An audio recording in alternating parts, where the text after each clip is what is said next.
नमस्कार। आपका अखबार के YouTube चैनल पर आपका स्वागत है। मैं हूं प्रदीप सिंह।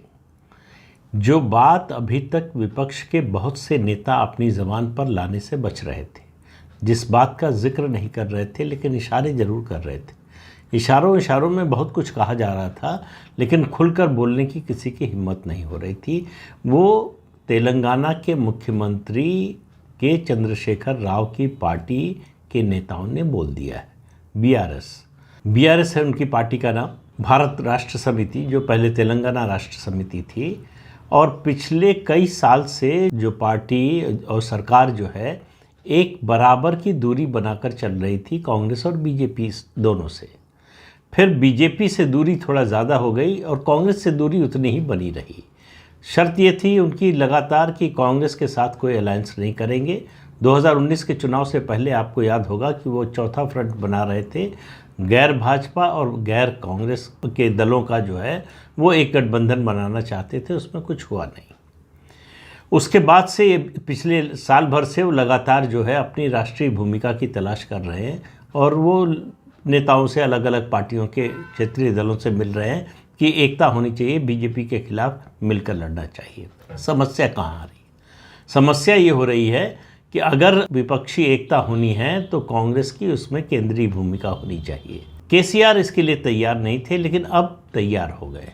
तो केसीआर ने यू टर्न लिया है, अपनी नीति बदल दी है। उनको समझ में आ गया है कि अगर साथ चलना है, राष्ट्रीय कोई गठबंधन बनाना है तो कांग्रेस के बिना नहीं हो सकता। लेकिन वो इस नतीजे पर पहुँचे क्यों, उस पर आता हूँ बाद में। पहले उनकी पार्टी ने क्या कहा उसको समझने की कोशिश कीजिए। उनकी पार्टी ने कहा कि हम कांग्रेस के साथ गठबंधन में जाने को तैयार हैं। शर्त ये है, उनकी दो शर्तें हैं। एक कि कांग्रेस को समझना पड़ेगा कि उसकी जो राष्ट्रीय स्तर पर जो उसकी ताकत है वो कम हो चुकी है। तो इसलिए जिन राज्यों में कांग्रेस ताकतवर है उनमें जो क्षेत्रीय दल हैं उनके लिए गुंजाइश बनाए, और जहां वो कमज़ोर है वहां क्षेत्रीय दलों के लिए मैदान छोड़ दे। यानी कुल मिलाकर जो अलग अलग पार्टियों की ओर से संदेशा आ रहा है कि कांग्रेस कम सीटों पर लड़े अगर राष्ट्रीय मोर्चा या राष्ट्रीय कोई गठबंधन बनना है। तो एक फिगर भी आई थी कि कांग्रेस 259 सीटों पर लड़े, यानी कांग्रेस को 250-300 सीटों तक सीमित करने की, लड़ने के लिए, जीतने के लिए नहीं, लड़ने के लिए सीमित करने पर एक तरह से क्षेत्रीय दलों में सहमति है। कांग्रेस इसके लिए तैयार नहीं है और मुझे लगता नहीं कि तैयार होगी भी। जिस दिन ये कांग्रेस करेगी उस दिन से कांग्रेस की स्थिति जो है अभी जितनी बनी हुई है उससे बहुत ज़्यादा कमज़ोर होगी। याद कीजिए उत्तर प्रदेश को, 1996 में उत्तर प्रदेश में कांग्रेस पार्टी का गठबंधन हुआ बहुजन समाज पार्टी के साथ। वो पार्टी, कांग्रेस पार्टी, जिसने लंबे समय तक, लगभग 30 साल तो लगातार, वो सम्मिलित सरकारों का 1-1.5 साल का समय छोड़ दें तो लगातार 30 साल राज किया उत्तर प्रदेश पर, उसके बाद भी किया। उस पार्टी ने बहुजन समाज पार्टी से, जो उस समय राज्य की सबसे छोटी पार्टी थी, उसके साथ गठबंधन किया 96 में। और उसके बाद जो बंटवारा हुआ सीटों का, उस समय उत्तर प्रदेश का बंटवारा नहीं हुआ था, तो 425 सीटें थी विधानसभा की। कांग्रेस पार्टी सिर्फ 136 सीटों पर चुनाव लड़ी और उसके बाद से कांग्रेस पार्टी कभी उभर नहीं पाई। तब से वो, उसका ग्राफ नीचे गया और नीचे ही जाता गया। तो एक तो सवाल ये कांग्रेस की दृष्टि से है, लेकिन उसकी बात नहीं कर रहा हूँ। दूसरी शर्त जो बीआरएस की है कि कांग्रेस नेतृत्व करे, उसके नेतृत्व में गठबंधन बने, इसमें एतराज़ नहीं है, हम उसमें शामिल होने को तैयार हैं, लेकिन राहुल गांधी उसका नेतृत्व न करें। तो क्यों ना करें? बीआरएस के मुताबिक राहुल गांधी अपनी पार्टी के नेता नहीं है, कोई पदाधिकारी नहीं है, उनके पास कोई पद नहीं है। और दूसरा और ज़्यादा गंभीर है, जो एक तरह से चुनौती या कहें तंज भी है, व्यंग भी है कांग्रेस पार्टी और राहुल गांधी पर, कि राहुल गांधी में इतनी हिम्मत नहीं है, साहस नहीं है कि वो अपने को प्रधानमंत्री पद का उम्मीदवार घोषित करें। बीआरएस इस बात के भी खिलाफ है कि ये 2024 का लोकसभा चुनाव मोदी बनाम राहुल गांधी हो जाए। तो उसका कहना है कि अगर ऐसा होता है तो हार विपक्ष की तय है। उनका कहना है कि 2019 में क्या हुआ ये हमने देख लिया। मोदी बनाम राहुल गांधी हुआ। राहुल गांधी प्रधानमंत्री पद के उम्मीदवार थे कांग्रेस की ओर से, और उसका नतीजा क्या निकला ये सबके सामने है। तो इस सब का मतलब क्या है कि राहुल गांधी की वोट दिलाने की क्षमता पर भरोसा नहीं है विपक्षी दलों का, और इसमें अकेले नहीं है केसीआर। अगर उनकी पार्टी ये बोल रही है सबसे मिलने जुलने के बाद, तो सबके मन की थाह लेने के बाद ये बात बोल रही है। इस बात को लगभग जो है खुले रूप से इससे पहले ममता बनर्जी जाहिर कर चुकी हैं। सीधे सीधे राहुल गांधी का नाम नहीं लिया, लेकिन उन्होंने कई बार कहा कि उनको सोनिया गांधी से कोई परेशानी नहीं। इससे आप अंदाज़ा लगा सकते हैं। तो राहुल गांधी के नेतृत्व को स्वीकार करने के लिए विपक्षी दल तैयार नहीं है। इसीलिए उनकी जो भारत जोड़ो यात्रा हुई थी उसके बारे में कांग्रेस लगातार कहती रही कि ये गैर राजनीतिक यात्रा है, इसका राहुल गांधी के प्रधानमंत्री पद की उम्मीदवारी से कोई लेना देना नहीं है। लेकिन उसका लेना देना सिर्फ उसी से था। उसके बाद भी 3800 किलोमीटर की यात्रा के बाद भी राहुल गांधी को विपक्ष के बाकी दल प्रधानमंत्री पद का उम्मीदवार मानने को तैयार नहीं है। लेकिन ये तो विपक्षी दलों की बात है, दूसरे जो क्षेत्रीय दल हैं उनकी बात है। असली बात तो कांग्रेस पार्टी की है। कांग्रेस पार्टी खुद ये साहस नहीं जुटा पा रही है कि राहुल गांधी को प्रधानमंत्री पद का उम्मीदवार घोषित करे। उसके पास और कोई नाम नहीं है। इसके बावजूद बार बार जैसे ही ये मुद्दा आता है, कांग्रेस पार्टी तुरंत डिफेंसिव हो जाती है कि उसका मुद्दा बाद में देखेंगे, उसके बारे में नहीं कह रहे हैं, हम कोई दावेदारी नहीं कर रहे हैं। तमाम तरह के तर्क दिए जाते हैं। कुल मिलाकर ये कहने का मतलब होता है कि हम राहुल गांधी को प्रधानमंत्री पद का उम्मीदवार घोषित नहीं कर रहे हैं, हम ऐसी कोई शर्त नहीं रख रहे हैं। भाई, कोई भी पार्टी अपने नेता के बारे में फैसला करने के लिए स्वतंत्र है, लेकिन कांग्रेस पार्टी इतनी हैंडीकैप फील करती है राहुल गांधी का नाम आते ही कि उसको तुरंत डिफेंसिव होना पड़ता है। नहीं नहीं नहीं, राहुल गांधी जो है नेता नहीं होंगे। तो विपक्षी दलों से जो बातचीत हो रही है, आप देखिए, जो सबसे बड़ी पार्टी का नेता है, जो सबसे बड़ी पार्टी का सबसे बड़ा नेता, वो विपक्षी दलों से बातचीत में शामिल नहीं हो रहा है।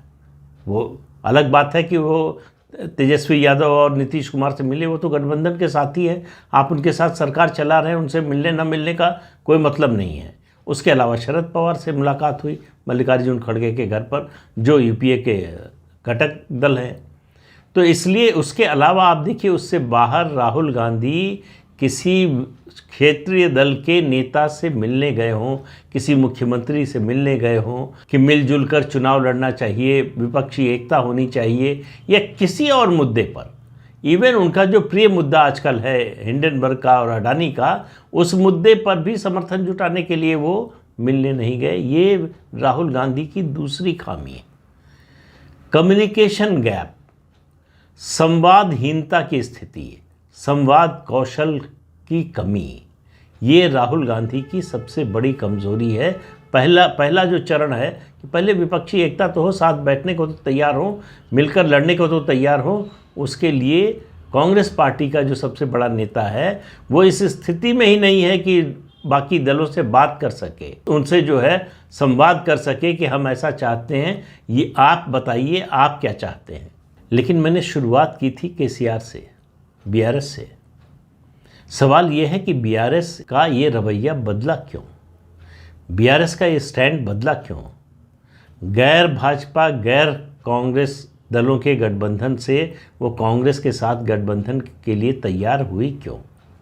उसका कारण है तेलंगाना। बीआरएस के लिए सबसे बड़ा जीवन मरण का प्रश्न है विधानसभा चुनाव, जो अक्टूबर नवंबर में इसी साल होने वाला है। जिन 4 राज्यों के चुनाव होने वाले हैं उनमें एक तेलंगाना भी है। तो तेलंगाना में बीआरएस की स्थिति लगातार बिगड़ती जा रही है। ये भारतीय जनता पार्टी का दबाव है, ये प्रधानमंत्री नरेंद्र मोदी का जो अभियान है वंशवाद और भ्रष्टाचार की राजनीति करने वालों के खिलाफ, उसका दबाव है। उसका दबाव अब केसीआर और उनकी पार्टी महसूस करने लगी है। उनको समझ में आने लगा है कि भारतीय जनता पार्टी बहुत कड़ी चुनौती दे रही है।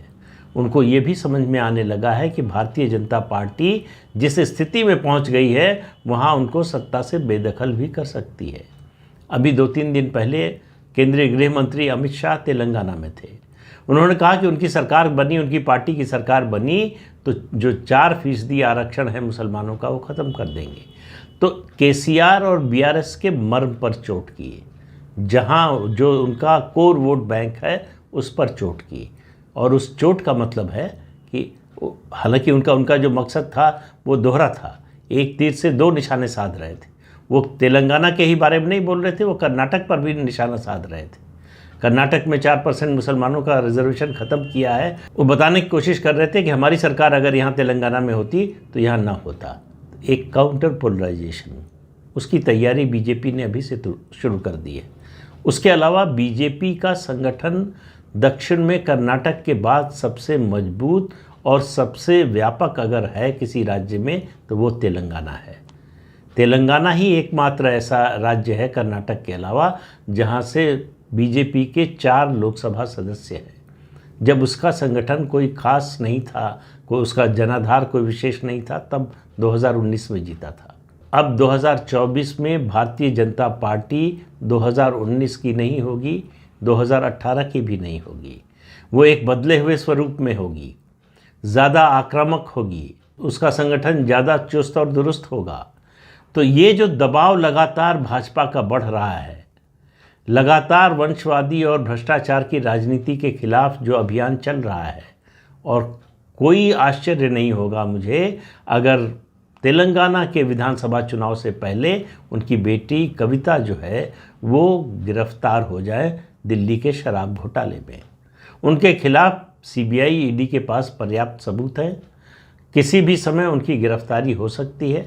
क्यों नहीं की जा रही है ये एजेंसियां बता सकती हैं, कब होगी ये बात भी एजेंसियां बता सकती हैं। लेकिन इतना जितनी जानकारी है उसके आधार पर मैं कह सकता हूं कि कविता की गिरफ्तारी होना तय है, उनका जेल जाना तय है। अब उनको सज़ा मिलेगी कि नहीं वो अलग बात है, लेकिन जो जितने प्रमाण हैं, जो तथ्य हैं, उनके आधार पर सज़ा भी मिलने की प्रबल संभावना है। तो इसलिए केसीआर का समय खराब शुरू होने वाला है। ये कर्नाटक का इलेक्शन होने के बाद, ये ख़त्म होने के बाद बीजेपी के फोकस में आ जाएगा तेलंगाना। तो तेलंगाना, राजस्थान, मध्य प्रदेश, छत्तीसगढ़, ये चारों राज्य जो है, और बीजेपी अभी से तैयारी कर रही है। बीजेपी बहुत आगे का सोच के चलती है। कर्नाटक में चुनाव हो रहा है और प्रधानमंत्री रोड शो कर रहे हैं, कैंपेन कर रहे हैं केरल में। केरल जहां लोकसभा चुनाव 2024 में होना है और विधानसभा चुनाव 2026 में होना है, बीजेपी अभी से वहां के लिए तैयारी कर रही है। तो बीजेपी के काम करने का तरीका ये है, जो मैंने कल अपने वीडियो में कहा, कि वो लक्ष्य निर्धारित करके चलती है। वो उपलक्ष्य के अनुसार जो है राजनीति नहीं करती कि इवेंट हुआ, ये घटना घटी, ये मुद्दा सामने आया तो उस पर हम आक्रामक हो गए, सामने आ गए। वो लॉन्ग टर्म प्लानिंग करके चलती है और उसके हिसाब से अपने संगठन की तैयारी करती है, उसका रोड मैप बनाती है कि लक्ष्य को हासिल कैसे करना है। तेलंगाना बीजेपी का दक्षिण में, फिर कह रहा हूँ, काफ़ी समय से 1.5-2 साल से कह रहा हूँ कि तेलंगाना दक्षिण का दूसरा द्वार बन सकता है भाजपा का कर्नाटक के बाद। और जैसे जैसे समय बीत रहा है वैसे वैसे केसीआर और उनकी पार्टी पर, सरकार पर दबाव बढ़ता जा रहा है, उनकी मुश्किल बढ़ती जा रही है। उनके लिए एंटी इनकम्बेंसी से लड़ना मुश्किल होता जा रहा है। जब इस साल चुनाव होंगे अक्टूबर-नवंबर में तो उनकी सरकार को 10 साल पूरे हो जाएंगे।